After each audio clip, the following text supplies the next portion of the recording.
সোজা আঙ্গুলে তো ঘি উঠবে না, আঙ্গুলটা বাঁকাই করতে হবে। আপনাদের দুলাভাইয়ের সাথে সেই দিন রাগ করে বানিয়েছিলাম এই নফরতের শরবত। শরবতটা যখন সে খেয়েছে নিজের থেকে এসে আমাকে সরি বলেছে। বুঝেন অবস্থা। তো যেই আপুরা ভাইয়াদের সাথে ঝগড়া করবেন, ভাইয়ারা সরি বলতে চাবে না, তখন এই শরবতটা হবে একমাত্র ঔষধ। এই শরবতটা খাওয়ার সাথে সাথে ম্যাজিকের মতো কাজ করে। জাস্ট পেটের মধ্যে যাবে আর তাদের মনের মধ্যে, মানে হাজব্যান্ড জাতির মনের মধ্যে অনুতপ্ত ফিল হতে থাকবে যে বউ আমার জন্য সারাদিন কষ্ট করে এত মজা করে রান্না করে, তাও আমি তাকে সরি না বলে কিভাবে থাকতে পারি। তো এটাই আপনারা বাসায় একবার ট্রাই করে দেখেন। ভাইয়ারা নিজের থেকে এসে আপনাদেরকে যদি 10 বার সরি না বলছে কানে ধরে, আমার নাম চেঞ্জ করে দিবেন। তো এই নফরতের শরবত বানানোর জন্য প্রথমেই আমি চুলাতে হাফ কাপ পরিমাণ সাবুদানা সিদ্ধ করে নিয়েছি। যখন একটু স্বচ্ছ কালার চলে আসবে তখন চুলা থেকে নামালেই হয়ে গেল।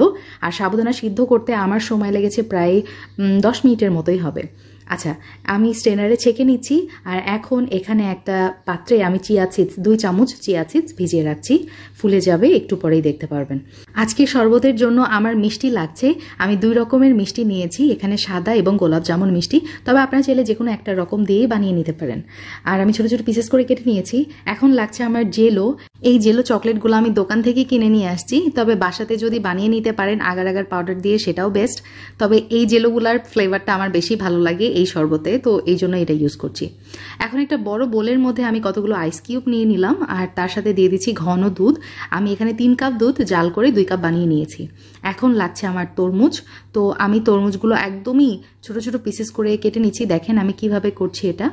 তরমুজের মানে খোসা না ছাড়িয়েও এভাবেও করা যায়, আপনারা চাইলে এই স্টেপটাও মানে এইভাবেও করে নিতে পারেন আর কি।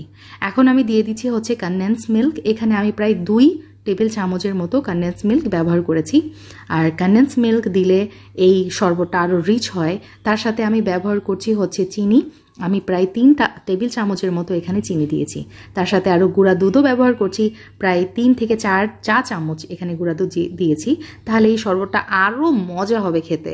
তার সাথে দিয়ে দিলাম হচ্ছে চিয়া সিডস, যেটা একটু আগে আমি পানিতে ভিজিয়ে রেখেছিলাম। এখানে আরও লাগছে আমার সাবুদানা। আর সাবুদানাটা সিদ্ধ করার পর বেশ অনেকগুলোই হয়ে গেছে, আমি এখানে সব ইউজ করছি না। আর কিছু অংশ রেখে দিব। এই অংশটা আমি যেটা করি, এভাবে বক্সের মধ্যে ডিপ ফ্রিজে রেখে দিই। তারপর যখন আবার প্রয়োজন হয় ডেজার্ট বানানোর জন্য ডিপ ফ্রিজ থেকে বের করে গরম পানিতে একটু বলক দিয়ে নিলেই একদম অ্যাজ ইট ইজ হয়ে যায়। কেটে রাখা মিষ্টিগুলো দিয়ে দিলাম, তার সাথে চকলেটগুলোও আমি এখানে ব্যবহার করেছি। আরও লাগছে আমার রুয়াবজা সিরাপ। এখানে আমি প্রায় 2 টেবিল চামচের মতো রুয়াবজা সিরাপ ব্যবহার করেছি।